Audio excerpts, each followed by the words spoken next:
والصلاة والسلام على عبده ورسوله अस्सलाम वालेकुम। आज दूसरा खुतबा है ये मक्का मुकर्रमा में हरम पाक का। सवाब की खातिर आप सब की नज़र।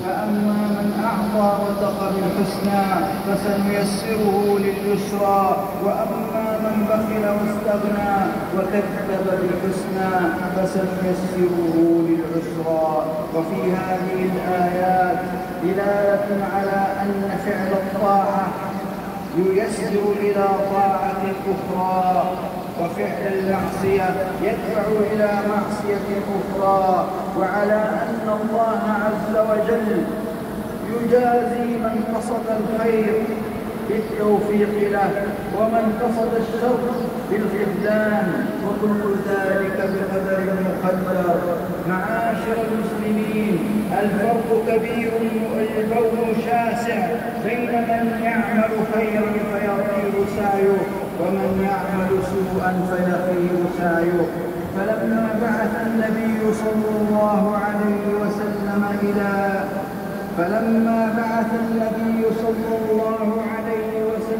إلى أهل بئر معونة القراء 70 ليعلموهم، عرضوا لهم فقتلوهم قبل أن يبلغوا المكان.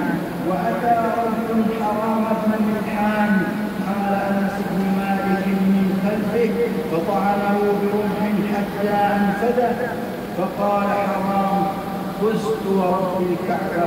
وأنزل الله تعالى في شأن هؤلاء الذين قتلوا قرآنا: إنا قد لقينا ربنا. अल्लाह की शान तब अक्सर का उम्रा कबूल फरमाए, हाज़री कबूल फरमाए, जुम्मा की नमाज कबूल फरमाए। رضي الله عنه على الشهادة وفرحه لنيلها، وقد حصد بفضل الله ثمرة غرسه وفاز ببغيته.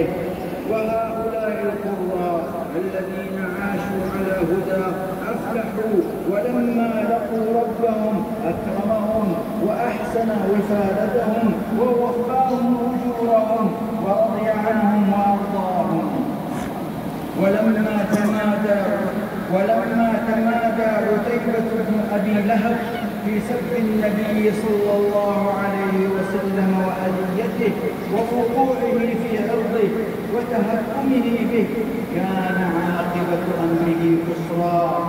فقد اشتهر في مرويات السيرة أنه خرج نفر من قريش حتى نزلوا في مكان من الشام، فجمعوا أحمالهم ففرشوا لعتيبة عليها وناموا حوله، فأطاف بهم الأسد تلك الليلة، فجعل عتيبة يقول: يا ويل أمي، هو والله آتي كما دعا محمد عليه. فعدا عليه الأسد من بين القوم وأخذ برأسه فشقه فمات مكانه. فانظروا كيف نالته نقمة الله وحصد سوء فعله وجوزي شر الجزاء على ما كان يقابل به رسول الله صلى الله عليه وسلم من الاستهزاء والتنقص. وكذا طالت العقوبة أباه أبا لهب الذي جاهر بعداوة الرسول صلى الله عليه وسلم ولم يكتف بمعارضته، بل عمل على الكيد له وأذيته وصد الناس عنه. وكذا زوجته، فقد كانت عونا له على محاربة النبي صلى الله عليه وسلم، وتسلطت عليه بلسانها وحملت عليه حملة إيذاء وسخرية واستهزاء. كان شعارها: مذمما خلينا ودينه أبينا وأمره عصري. كانت تضع الشوك في طريقه، فماذا كان الجزاء ولمن كانت الغلبة؟ الجواب والبيان في سورة المسد التي بينت كيف حصد الخاسران المذممان أبو لهب وامرأته حمالة الحطب الدمار والعطب بسبب سوء فعلهما وقبيح جرمهما، وما كان الله ليحمل نبيه صلى الله عليه وسلم بل يكرمه ويعزه وينصره. قال شيخ الإسلام ابن تيمية رحمه الله: من خصه الله بالفضائل فقد أراد به خيرا، كما قالت خديجة للنبي صلى الله عليه وسلم لما جاءه الوحي وخاف على نفسه: كلا والله لا يخزيك الله أبدا، إنك لتصل الرحم وتصدق الحديث وتحمل الكلب وتكسب المعدوم وتقتل الضيف وتعين على نوائب الحق. فاستدلت بعقلها على أن من جعل الله فيهم هذه المحاسن والمكارم التي جعلها من أعظم أسباب السعادة لم تكن من سنة الله وحكمته وعدله أن يخزيه بل يكرمه ويعظمه، فإنه قد عرف من سنة الله في عباده وإكرامه لأهل الخير وإهانته لأهل الشر فيه عبرة لأولي الأبصار. هذا وصلوا وسلموا عباد الله على نبيكم استجابة لأمر ربكم إن ملائكته يصلون على النبي يا أيها الذين صلوا عليه وسلموا تسليما. اللهم صل على محمد وعلى آل محمد كما صليت على إبراهيم وعلى آل إبراهيم إنك حميد مجيد. اللهم أعز المسلمين آمين آمين. اللهم ربنا آمين آمين آمين.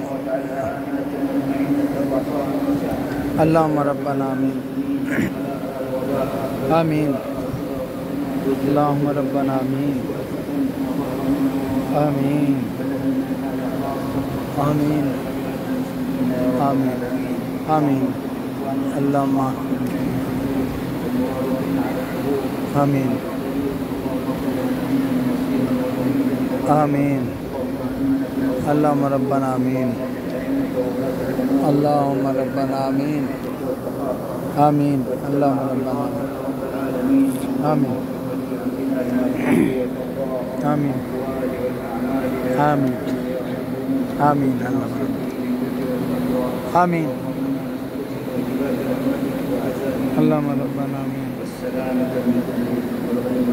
آمين. اللهم ربنا آمين آمين. اللهم ربنا آمين آمين آمين آمين آمين.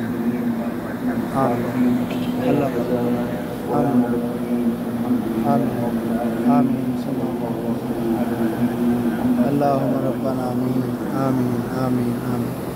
الحمد لله رب العالمين. أشهد أن لا إله إلا الله. أشهد أن محمدا رسول الله. حي على الصلاة.